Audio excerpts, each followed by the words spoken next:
Hello, my name is Jane Nelson, and this is my Women's Studies #3 project. I decided to interview my mom because I thought that she'd have a really interesting perspective on what it was to be a woman in higher education in the early 90s or late 90s and early 2000s. My first question that I asked her was, I wanted to know the first time that she ever felt objectified, because I can remember feeling the difference of, I'm not a child anymore, and there's people looking at me in a different way that I haven't been used to. And my mom recalled a time when she was at Cotillion and she was paired with a partner to dance with. The partner was male, and he rolled his eyes, and she immediately assumed it was because she wasn't cute enough. She always believed that she had to compensate for her below average looks with her personality and intellect. I then went to ask her about her high school experience, because it's kind of interesting because we went to the same high school, and my high school experience was horribly filled with being objectified and male athletes being protected by the school system over my feelings and my experiences within the high school. And she was a part of the pep club, and she can recall a time where they had the freshman girls dress up as puppy dogs, and the male seniors could tell them to do whatever they wanted to do, and it was actually a part of their initiation to get into the pep club. And I mean, knowing the school and knowing the community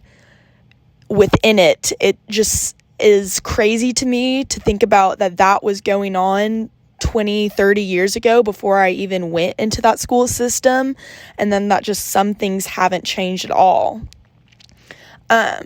I was really interested to talk to her about her experience in the psychology department. She went to the University of Colorado, and she said that the most uncomfortable situation that she can recall, and I quote, "It was an undergrad, was super creepy, and he was also the TA for one of her classes that continued to make unwanted advances." She says, "I was in a weird spot as he was an RA for the professor who was supervising my honors project, so I had to handle it very carefully. I think even then, I developed excellent interpersonal skills and used humor to diffuse situations so as to maintain boundaries but not anger or alienate men in power." When she said that, it really struck a chord with me, because I think oftentimes in our society, women have to use at least in that time, and even in my life now, I can recall where I feel like I have to compromise my emotions and when I feel uncomfortable in a situation, because a man is in power, and I feel like I cannot express how I really feel in the fear of one of my grades being compromised because of it, or my job, or something like that. And my mom's first ever real job, she was working at a Veterans Administration hospital, and she can recall a bunch of times where men in power would be closely talking to women or brush up against women. And she said that the man that was doing this, who was a supervisor, was later accused of sexual harassment by an intern, but he was allowed to retire with no consequences. And I think that this really sheds light onto this time period. I think that we as a society have done better about empowering women to report if they have been sexually assaulted in a workplace.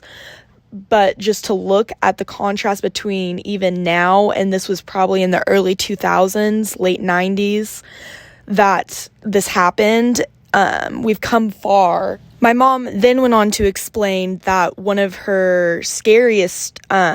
experiences in grad school was with a professor that had been known to be a creeper and only had attractive female grad students that he had chosen in his lab. She said that it was rumored that he had many affairs, and it was unclear as to whether they're consensual or not. She recalls a time where she had to use her sense of humor and wits to avoid a sticky situation with him. One time, she says, one time on a trip to a conference in Atlanta, he had invited me up to his hotel room. I declined, cracked a joke, and was able to get away, but it was unsettling to say the least. After interviewing my mom, it almost feels weird to know that her and I have had similar experiences in the same high school and just in life in general. And it's interesting to me because her and I have never talked about this openly before, and I think that this has almost brought us closer in a way to know that we share some of the similar stories and same experiences within society, and I'm really thankful that this project could bring us together.